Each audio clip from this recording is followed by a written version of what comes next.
Hi, it's Tiffy. If you're new here, hi and welcome. I hope you stick around. So now that I have my coffee, we can start the video.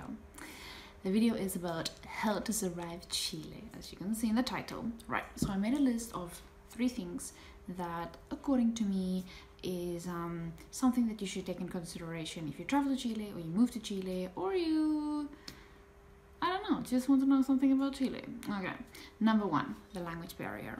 So people in Chile, in general, the language is Spanish, right? So if you come from an English-speaking country, it's quite difficult, or another language, and you can't speak any Spanish at all, which is the case in my case. So I think some things to do before you go to Chile, or come to Chile, I'm in Chile now, is to try to learn a tiny bit of Spanish. So a nice way to do that, and this is not sponsored, is by using Duolingo. I think everybody knows about Duolingo. If you don't, you can, I'm gonna put a picture up here somewhere. It's just an app that basically you can practice Spanish or any other language that you want to learn. You can also do like a language course. I did that. My Spanish still sucks, and I also did a language course that consists like level 1 to 3, a business Spanish. I will put a picture up here of the company that I used, even though I bought it at like a massive bargain. I would not recommend it. It was very difficult to use, but nevertheless I did it. I wouldn't say I really learned much, but maybe another company would be better. So that's something you can do. I think if you do come to the country and you can't speak any Spanish, and you don't have like a friend or like a tour guide or something, I think it will be quite difficult, since most of the people don't really speak English. Even though in the biggest cities like Santiago, the capital, a lot of the people do speak English, especially the younger people, let's say like 30 and down. Not like if you're 40-year-old, but yeah. And another thing that you can do is use Google Translate. That's something that I really relied on so much. I would literally like stand with my phone, type in English, translate to Spanish, and like hold my phone like this or try to read it, even though that's kind of awkward because maybe I read it bad, or I don't know, maybe I'm just awkward and embarrassed. But that's an option. Or you can just let Google read that for you, even though that sounds a little funny. And another thing you can also try is hand signals. So generally that's easy to understand, like, do you want a coffee, kind of something like that. It does work. But I suggest, long story short, I suggest if you do come to Chile, or that for that matter any South American country, is learn a little Spanish. But basically words like hola, gracias, chao, ¿quieres un café? I don't know, something like that.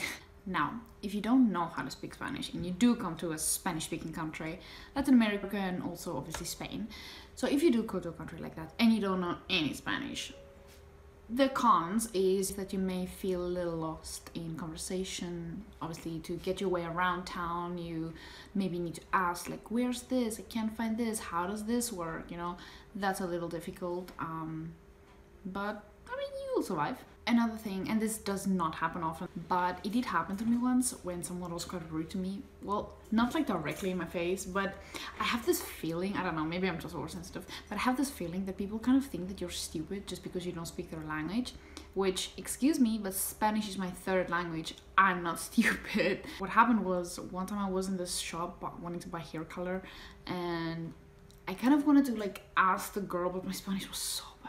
Oh, it was so bad. And I felt like such an idiot. So I sat with my Google Translate, I typed what I wanted to ask her, and the only word that I knew was like ven, like come here. So it was like ven, por favor, ven acá. And she just ignored me. And I was standing in the store like stupid. There was 2 women working there. The one completely ignored me. The other one looked at me and like made me thought that she's gonna come, and then she just didn't, helping all the other people coming in there, and I'm standing there. So that is possible that can happen, but that can happen anywhere in the world. But I must say, most people are so nice. Or another thing that people, but this is not like good or bad or rude or nice, these people tend to not necessarily talk to you. Well, it's understandable, they are not able to talk to you because a lot of people are not able to speak English.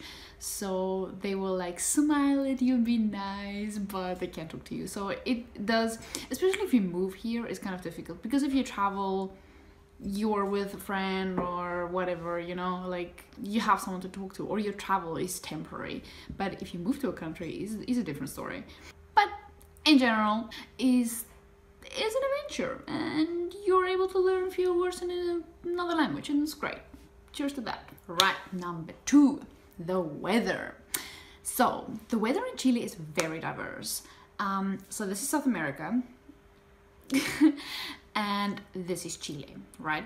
So Chile is this long, narrow country, right? So it literally goes from desert all the way down to like icebergs, Antarctica vibes, yeah? And everything in between, right?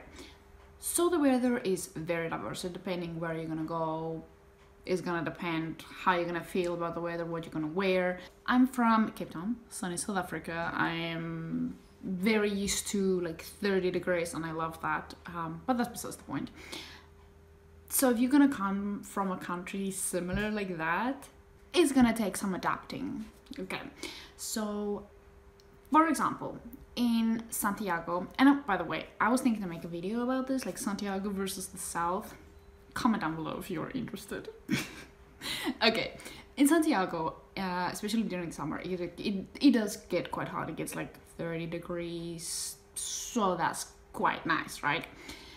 But in the south, it gets so cold, like every day. And listen, it's what now? It's not even winter yet, and it's already so cold. It's about, during the day, about 10 degrees, in the night, on average now, like about 5, but it's not even winter yet. Listen, I know I'm someone who gets cold very quick. If you come from a country like, I don't know, where it snows, and it's really cold, obviously Chile is not gonna be a big deal. The south at least is not gonna be a big deal for you, even though maybe Santiago may be very hot for you in the summer at least. So like I said, Chile is very diverse. And another thing I noticed from the people, and I suppose they do it because like survival, they tend to wear these jackets a lot. Now, shoes.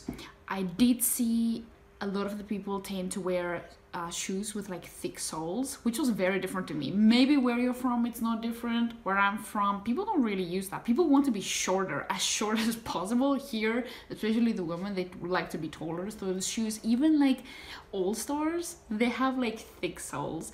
I put a photo here. This is like not the best photo, but like the type of boots like with really thick soles and heels that people wear.